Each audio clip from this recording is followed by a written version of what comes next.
नमस्कार, आप सबका स्वागत है स्टोरी ज्ञान चैनल में। एक गांव में दो भाई रहते थे, रोहन और दिनेश। रोहन गरीब था और दिनेश बहुत ही अमीर। रोहन एक दिन कुछ पैसे की मदद के लिए अपने छोटे भाई के पास जाता है। भाई, मुझे कुछ पैसे की बहुत जरूरत है, मुझे दे दो, फिर मैं लौटा दूंगा तुम्हें। भैया, अभी मेरी बिजनेस बहुत घाटे में चल रही है, इसलिए मेरे पास अभी कुछ पैसे नहीं है। जब मेरे पास होगा तो मैं आपको दे दूंगा। रोहन तो यही सोच के गया था कि मैं अपनी बीमारी की बात बताऊंगा उसको तो मेरा भाई है, कुछ न कुछ तो मदद कर ही देगा। लेकिन वह उदास मन से वहां से लौट जाता है और इधर दिनेश यही सोचता है कि इनकी आदत बन गई है पैसे मांगने की। जब घर पहुंचता है तो सावित्री, क्या हुआ जी, कुछ पैसे का इंतजाम हुआ कि नहीं? रोहन को टीबी की बीमारी हो गई थी और पैसे नहीं थे जिससे कि ढंग से इलाज हो। अरे सावित्री, तुम चिंता क्यों करती हो? कहीं न कहीं से इंतजाम हो ही जाएगा। मैं थक गया हूँ, मुझे थोड़ी देर सोने दो। जाओ, तुम भी आराम करो। उसके बाद सावित्री वहां से चली जाती है और वह आराम करने लगता है। दिनेश के परिवार में उसकी पत्नी और दो लड़कियां थी। आज सीमा गुस्से में थी। अभी तक मेरे हीरे का हार बना कि नहीं? आप कब से मुझे टाल रहे हैं? बनवा भी रहे हैं या नहीं? दिनेश की पत्नी गुस्से में बोले जा रही थी। इधर रोहन का बेटा उज्जवल अपने पापा से, पापा, दशहरे का मेला आने वाला है, मुझे खिलौने और जलेबी चाहिए, आप ला देंगे ना? रोहन को अपने बेटे उज्जवल के मुंह से दशहरा का नाम सुनते ही, अरे सावित्री, दशहरे के पहले तो पितृपक्ष आएगा। इसमें ब्राह्मणों को हर साल मैं खिलाता हूँ, अब की बार कैसे क्या होगा? आप चिंता मत कीजिए, मैं देखती हूँ कोई काम मेरे लायक मिल जाए तो कुछ करूँगी, फिर उससे कुछ पैसे आएंगे तो सब हो जाएगा, आपका इलाज भी और ब्राह्मणों का भी। उसके बाद सावित्री कमला मौसी के यहाँ जाती है, जिन्होंने उसको बताया था कि गांव की सेठानी के यहाँ एक काम करने वाली की जरूरत है जो घर का बर्तन झाड़ू पोछा कर सके। जब वहां पहुंचती है तो बहुत बड़ा घर देखकर चकित हो जाती है। फिर दरवाजे पे जाकर आवाज लगाती है। अंदर से सेठानी जी आती हैं। सेठानी जी, मुझे कमला मौसी ने भेजा है, आपके यहाँ कोई काम करने वाली की जरूरत है, मैं इसीलिए आई हूँ। उसके बाद सेठानी जी, अच्छा, तुमको कमला ने भेजा है? तुमको काम भी बताया होगा। मेरे घर में झाड़ू पोछा करना है दोनों टाइम का और बर्तन धोना है। बाकी काम के लिए नौकर है मेरे घर में, अच्छे से करोगी तो पैसा भी अच्छा मिलेगा। अब सावित्री उनके घर में झाड़ू पोछा रोज टाइम से जाकर करती है। देखते ही देखते जितिया भी आ जाता है पितृपक्ष के बीचों बीच। सावित्री काम करते हुए सोच रही थी कि सेठानी जी से जाती हूँ, कुछ पैसे मांगू। फिर वहाँ से वह सेठानी के पास जाती है। सेठानी जी, कुछ पैसे मुझे दे दो, कल जितिया है। जितिया में हमारे यहाँ पितरों को कुछ बनाकर पकवान खिलाया जाता है। मेरे पास पैसे और अनाज भी नहीं है, आप कुछ पैसे दे देती तो मैं अपने पितरों को खिला पाती।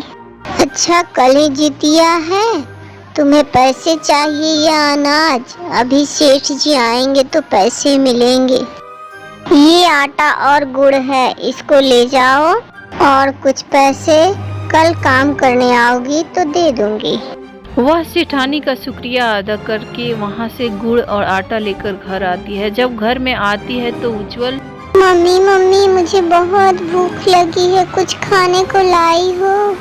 हाँ बेटा, मैं रोटी बनाने जा रही हूँ, फिर तुम्हें दूंगी।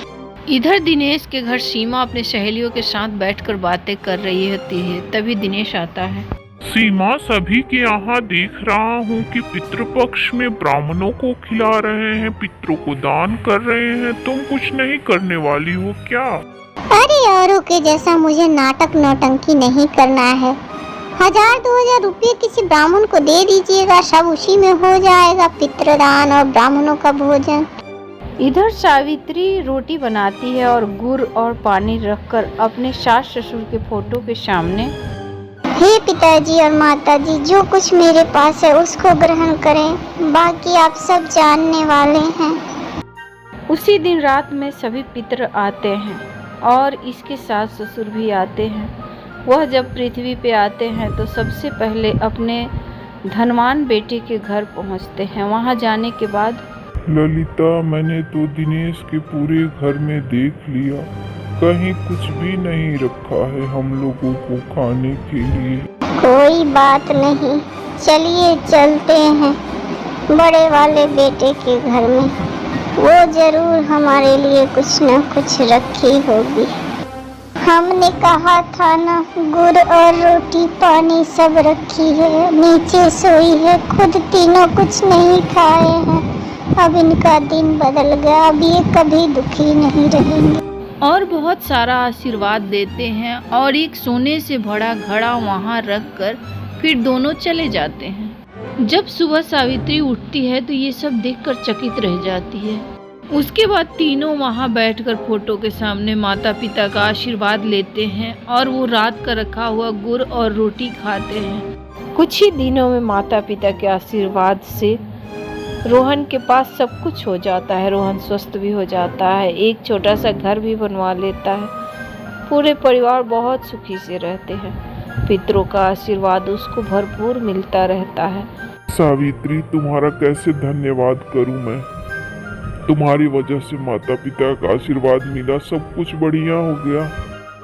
इधर दिनेश का बिजनेस बिल्कुल घाटे में चला जाता है। वो बिल्कुल कंगाल हो जाता है। पुराने वाले घर में रहने लगते हैं वो लोग। और सीमा, मेरी वजह से ही सब कुछ खत्म हो गया। आपकी भाभी ने इस चीज को समझा और पितरों का आशीर्वाद से उनका सब कुछ बढ़िया हो गया। अब मुझे समझ में आया कि एक औरत को कैसे होना चाहिए और पितरों का आशीर्वाद कितना जरूरी है। और ये सब कुछ उनके पितर लोग देख रहे थे। बाबूजी, हमारे सनातन धर्म में पितरों का आशीर्वाद बहुत जरूरी है, लेकिन आज की नई पीढ़ी इन सब चीजों को छोड़ती जा रही है। दोस्तों, साल में एक बार पितृपक्ष आता है, इसलिए हमें पितरों के लिए दान पुण्य करना चाहिए और उनका आशीर्वाद ग्रहण करना चाहिए। धन्यवाद दोस्तों। अगर ये कहानी पसंद आए तो प्लीज़ हमें सपोर्ट करें और मेरा प्रोत्साहन बढ़ाएं।